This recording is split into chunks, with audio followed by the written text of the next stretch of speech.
Hello everyone, welcome back to the channel. If you're new here, my name is John. I'm a full-time eBay reseller based in Melbourne, Australia. This video has been requested by a few of the viewers, and so we're going to do it. How to title your listings properly. I'm going to start like this. Think about what happens when you go to a shoe store.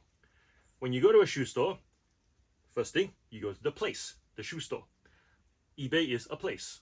Kmart is a place. Target is a place. When you shop online, you generally find the place, and then, because it's a place you have in mind that you want to go buy the item from, and then you go by brand, followed by the model, followed by the color.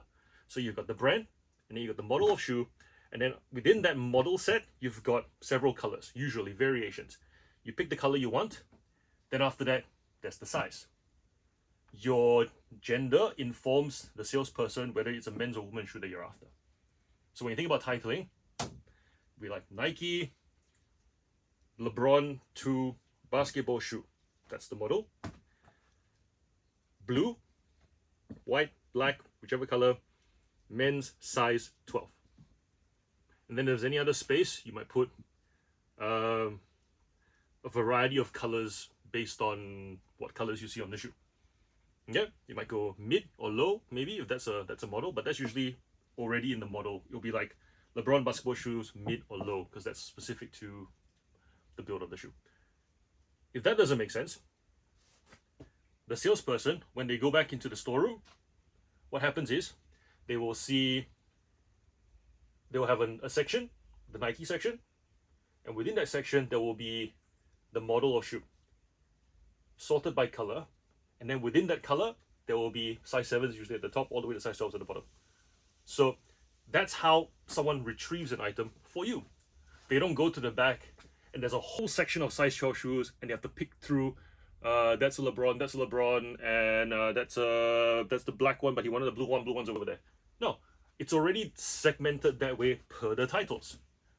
So when you think about a title, a buyer comes to a place, usually to buy a specific item, or if not, they might want to buy a basketball shoe of a particular color and size, and then they might choose a bunch of models. But the point is that there's place, specific item, do you have it in stock?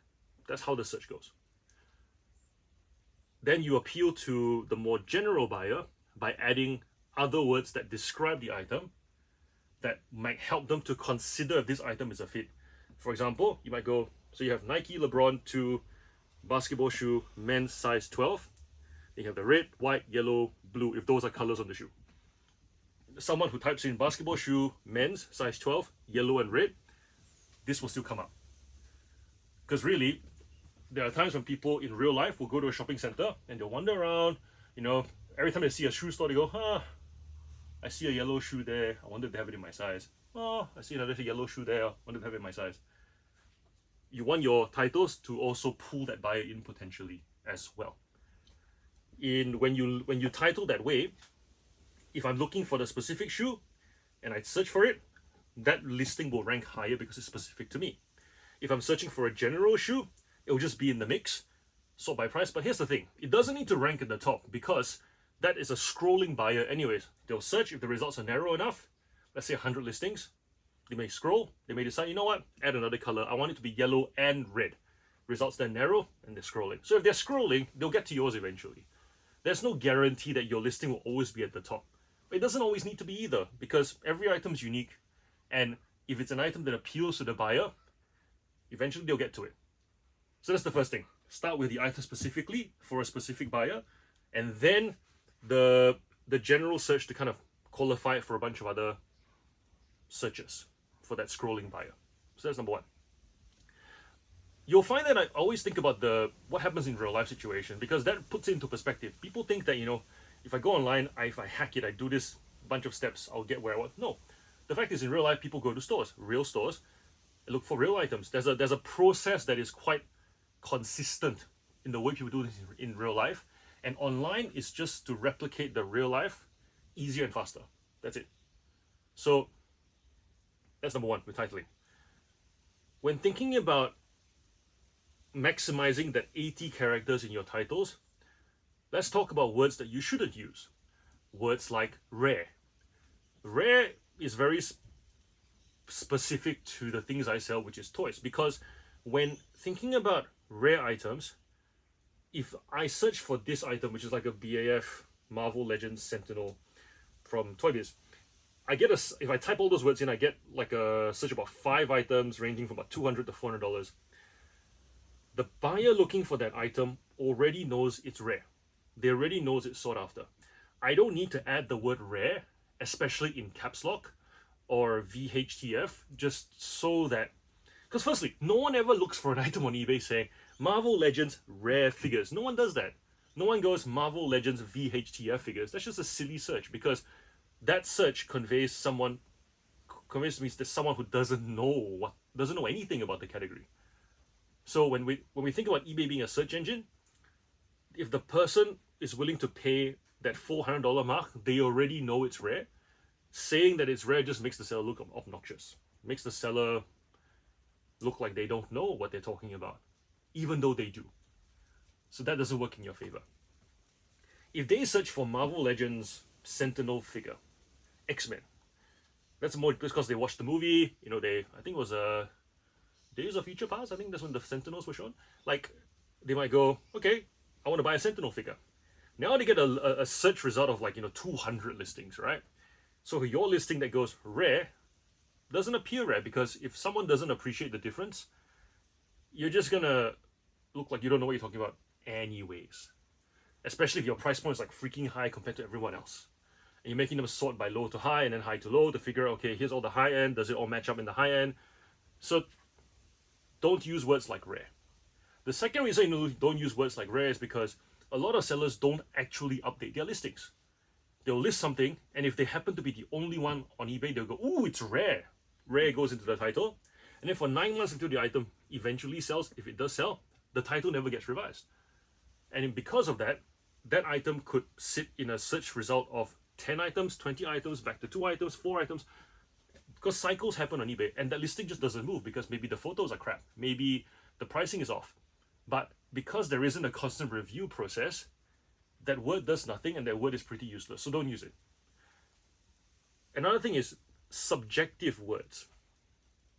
Words that age, like vintage, mid-century, like, Bronze Age of your comic books, unless you understand the meaning of that word, and you're new to a category or not a seasoned seller in a category, don't use it.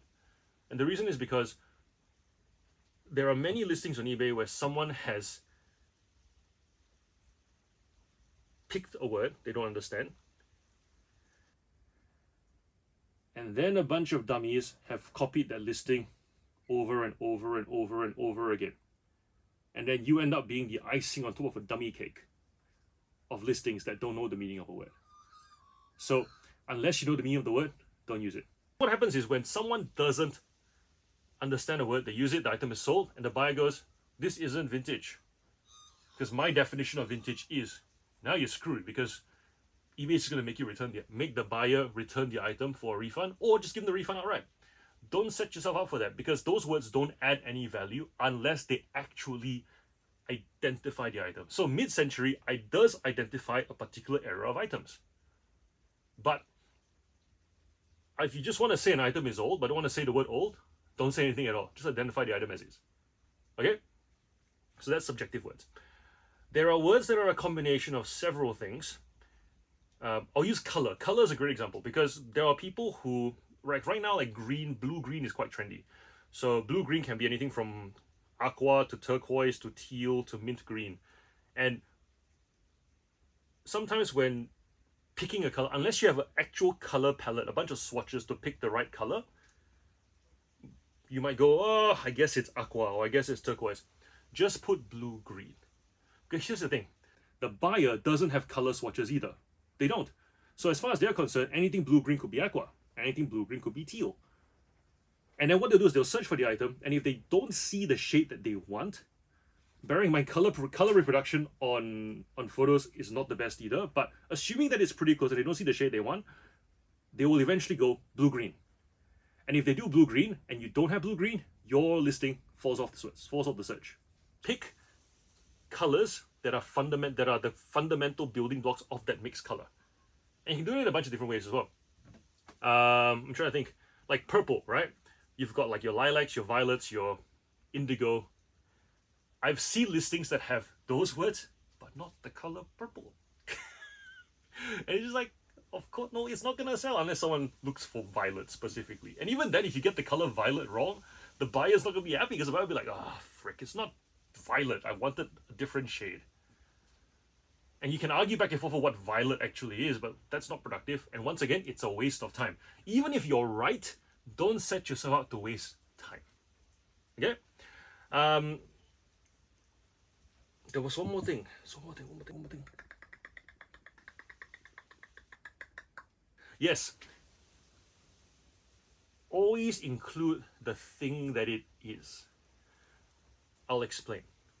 Do you know how many times I sell action figures and the listing doesn't have figure in it? They'll put toy, or they might just put Marvel character, and it'd be like Marvel toy character.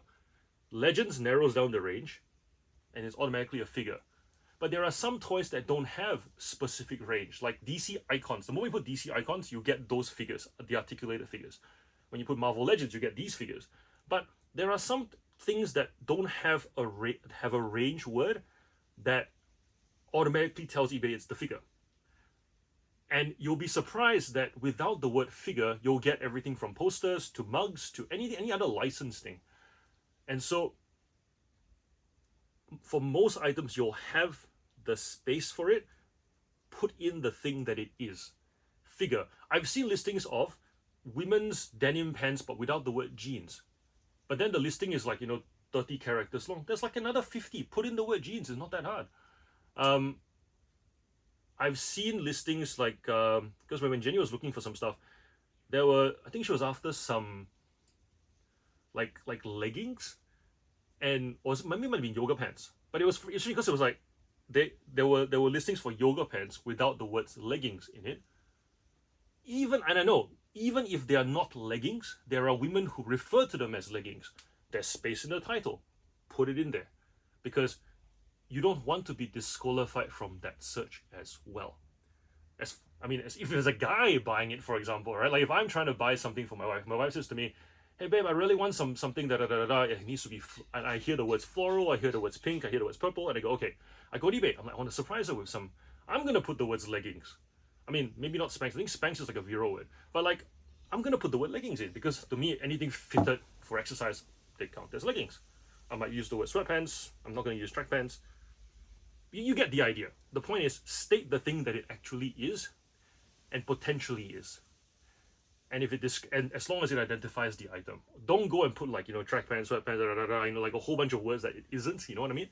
Just the words that it could be, because different people call things different things. I think someone was saying, like with beer glasses, there's like a whole bunch of different words for beer. Oh man, if any of you guys sell beer glasses, comment below. Like the big mugs that they, like the ones that you drink root beer in, but I think you can get them in like different parts of Europe, different parts of the States, and there are people who collect these pints. I don't know, and they actually were like, beer glass doesn't cut it, because depending on which region you are, you'll use specific words for that. Like eggplant, you got brinjal, eggplant, aubergine, and if you happen to sell something that has that color, or it actually is a plush eggplant. Squishmallows, I'm sure they make one. You have to use those words. Like you have to put brinjal, eggplant, aubergine, because depending on which, especially if you ship internationally, all three words will be relevant.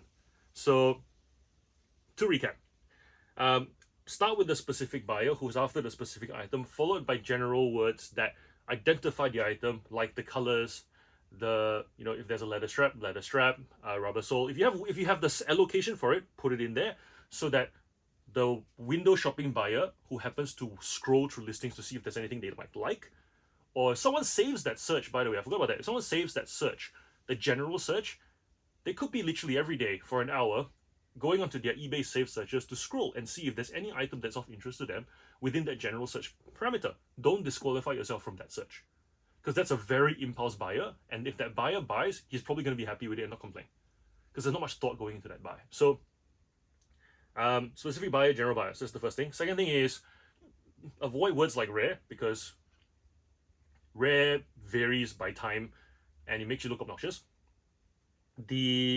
Avoid subjective words, especially if they are words that do not identify an item, make you look like an idiot, and like you haven't researched your items. And the fourth thing would be where there are words that are a combination of two fundamentally basic words, state the basic words as well, like blue and green, that make aqua.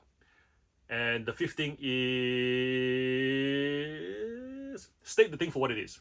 So if there are pants, say pants. If there are jeans, say jeans. If there are figures, say figure. So that I've seen listings for collector's edition. I've seen collector's edition, but no word figure. It's like, oh. So anyways, so those are the 5 things. I'll recap them here. Did it work? This totally messes with me, right? Being on YouTube, it's the whole like where you put your hands into an empty space and then put words in there and hope that it fits. But anyways, so yeah, thanks for watching. This is my video on titling. Hope it helps. If I missed anything, comment below. The beer people, comment below. I really want to know those words now, because I'm like, I remember seeing this whole debate happening on a Facebook group. Anyways, thanks for watching. Happy reselling. Until next video. Bye.